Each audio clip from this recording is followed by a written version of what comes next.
I was no stranger to the hidden corners of the internet, places where anonymity and curiosity mingled to create an aura of mystery.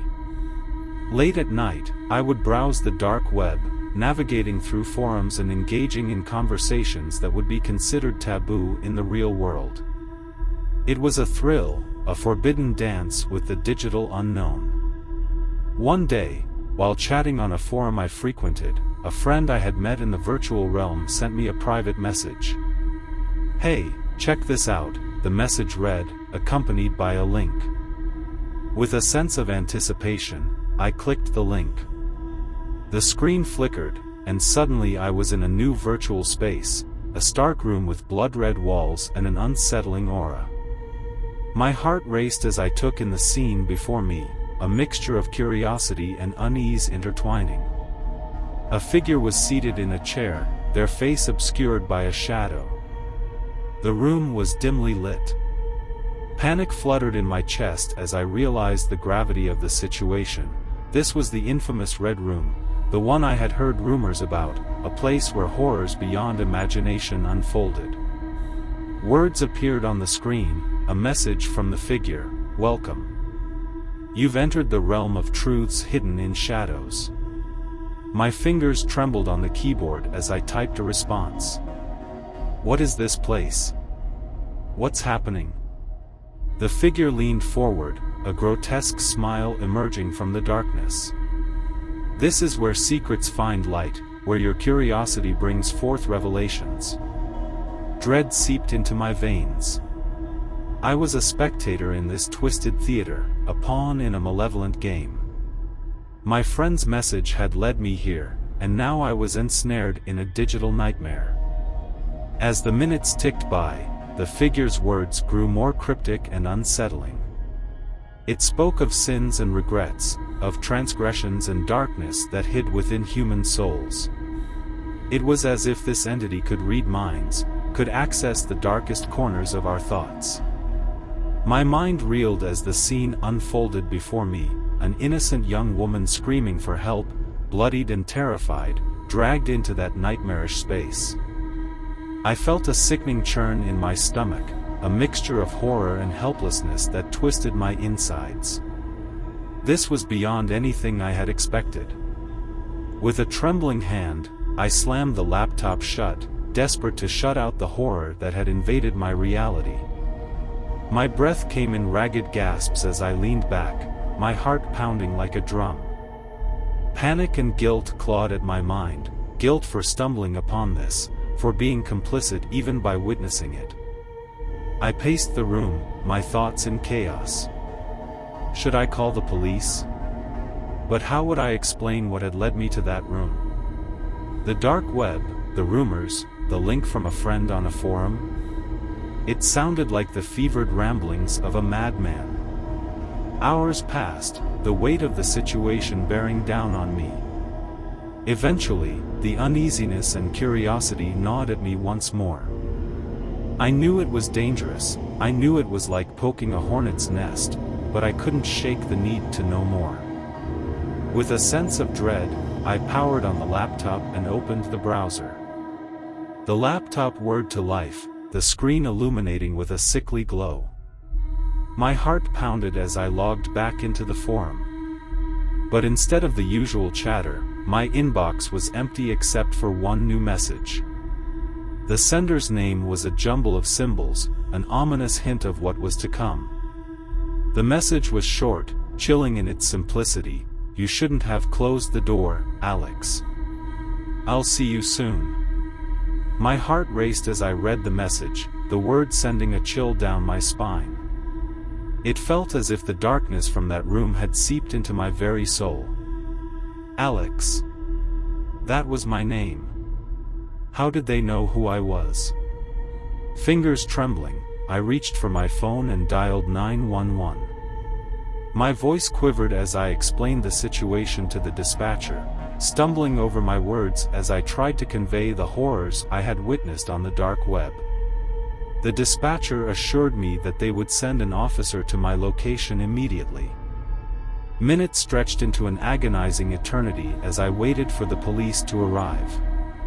I tried to distract myself, to focus on something, anything, other than the message and the room I had stumbled into. But the memory of that grotesque smile and the terrified young woman haunted my thoughts. Finally, the sound of sirens pierced the silence, and a sense of relief washed over me. I rushed to the window, my heart racing as I saw the flashing lights of the police car pulling up outside. 2 officers stepped out, their uniforms a welcome sight in the midst of this nightmare. I opened the door before they even had a chance to knock, my words tumbling out in a rush as I explained everything: the forum, the link, the red room, and the ominous message. The officers exchanged a concerned glance, and one of them reassured me that they would look into it. Days turned into weeks, and the weight of the incident continued to linger. Every shadow seemed to hold a hidden threat, every unfamiliar face a potential danger. I couldn't shake the feeling that someone was watching, waiting, just beyond my field of vision. After a while, I received a call from one of the officers who had responded to my call that fateful night. He informed me that the investigation into the link and the red room had concluded without any substantial leads. They had traced the link as far as they could, but it seemed to lead to dead ends and false identities. It was as if the darkness had evaporated, leaving no trace behind. Was it real or a sick joke by someone with a twisted sense of humor?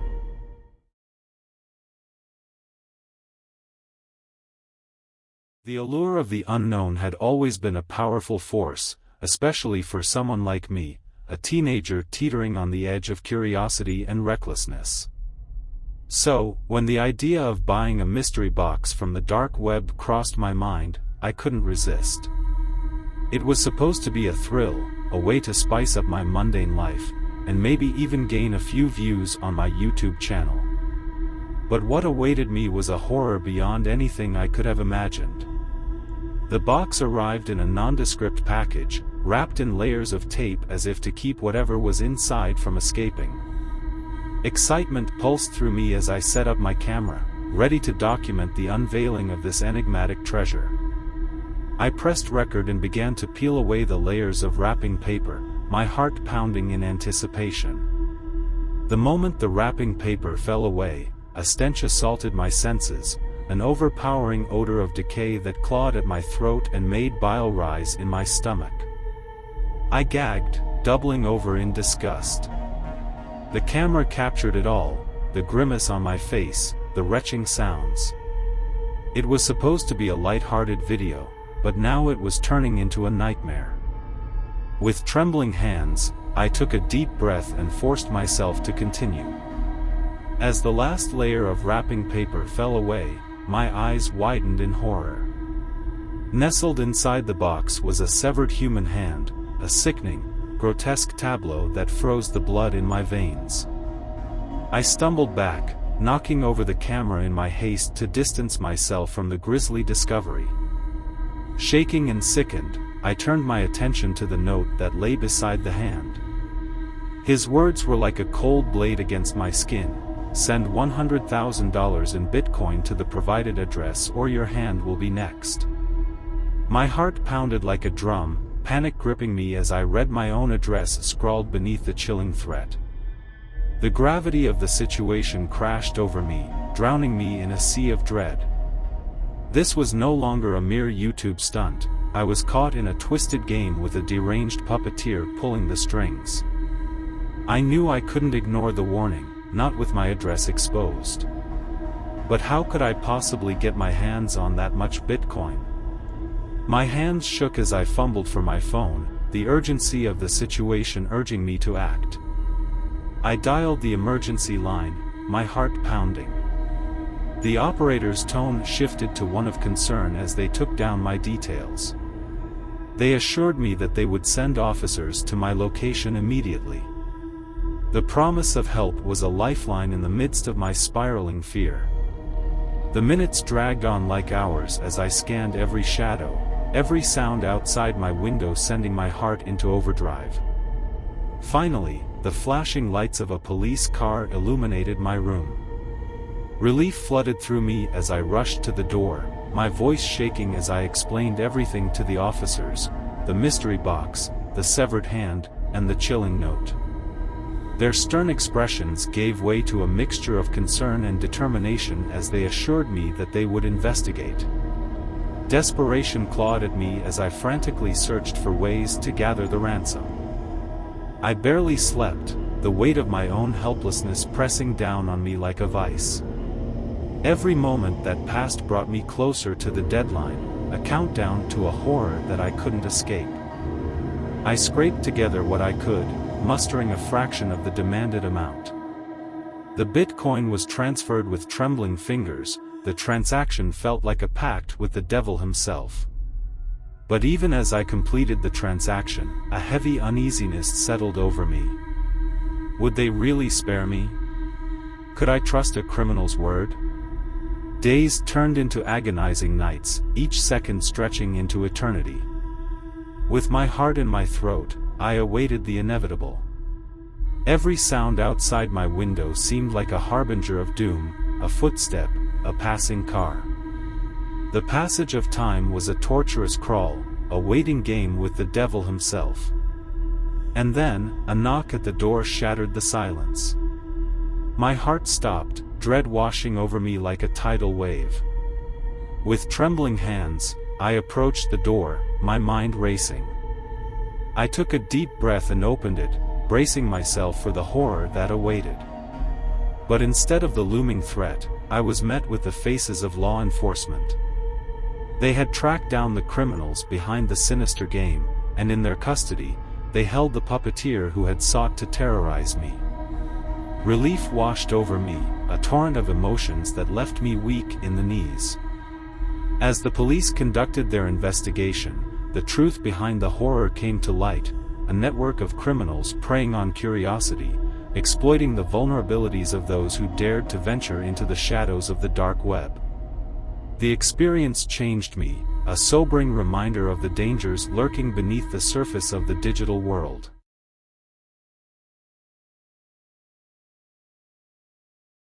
The wind howled through the trees as my friends and I huddled around the computer, our curiosity piqued by the mysterious chat link we had stumbled upon. We had always been drawn to the unknown, but little did we know that this curiosity would lead us down a path of terror we could never escape.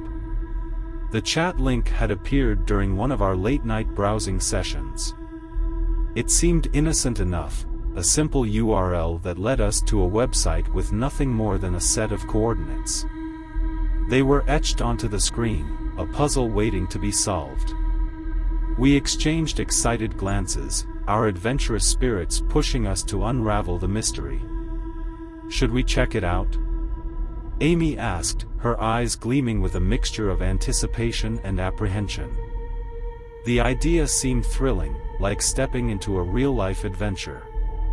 With a unanimous decision, we agreed to follow the coordinates and see where they led. Little did we know that this decision would set off a chain of events that would forever haunt us. The coordinates led us deep into the woods, far from the comfort of civilization. As we trudged through the underbrush, a sense of unease began to settle over us. The trees seemed to close in around us, the shadows growing longer as the sun dipped below the horizon. After what felt like an eternity of walking, we finally stumbled upon a small, weathered box sitting at the base of a gnarled tree. My heart raced as I picked it up, a mixture of excitement and trepidation surging through me. Inside the box was a folded piece of paper, a new set of instructions scrawled across it. Find the old abandoned cabin in the heart of the woods. Look inside for your next task. The atmosphere grew even more tense as we followed the directions, our flashlights cutting through the darkness like thin beams of hope. We finally reached the cabin, an eerie structure that loomed like a relic from a forgotten past. Swallowing our fear, we entered. The inside was cloaked in shadows, the air thick with dust and decay. We searched every corner, every room, until we found a second box. My fingers trembled as I opened it, revealing another note that sent chills down my spine. Stare into the mirror in the attic at midnight. Face your fears. The hours crawled by as we climbed the creaking stairs to the attic, our hearts pounding in rhythm with our steps. The mirror awaited us, its surface reflecting our anxious expressions. As the clock struck midnight, we locked eyes with our own reflections, the tension in the room growing almost unbearable. That's when I saw it, a shadow lurking behind us in the mirror, a figure that wasn't ours. Panic surged through me as I turned around, but there was nothing there. The room felt colder, the air suffused with an otherworldly presence. We bolted from the attic, the memory of that shadow etched into our minds. As the tasks grew increasingly sinister, leading us down a path of darkness we never wished to tread, we made the decision to put an end to the nightmarish game. The instructions took a disturbing turn toward satanic rituals, demon summoning, and even animal sacrifices. Our initial excitement had transformed into a sickening dread, and finally, we decided to resist the malevolent force that held us captive. Yet our rebellion was met with a chilling message that seemed to appear from thin air: you can't escape. The game has just begun. Continue the tasks or it will consume you. From that moment, paranoia became our constant companion. Every rustle in the night felt like a sinister whisper, every shadow a lurking threat. Sleep became elusive, replaced by relentless nightmares that seemed to blend with reality. The sensation of being watched grew inescapable, an unshakable feeling that gnawed at our sanity. Then, one by one, my friends began to disappear.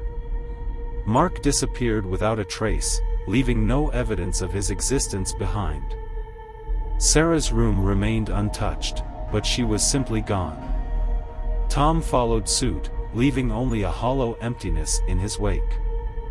Now I stand alone, enveloped in the suffocating darkness that was once a source of thrill. The malevolent presence draws closer, its whispers a cacophony in my mind. I've lost everyone, consumed by the malevolence we foolishly awakened. It's only a matter of time before I'm consumed too. All I can do is finish the tasks and hope he spares me. The last shreds of my willpower cling to this desperate notion. As I stare at the next set of instructions, my trembling hands tell a story of dread and inevitability. The game has ensnared us, and my fate is sealed.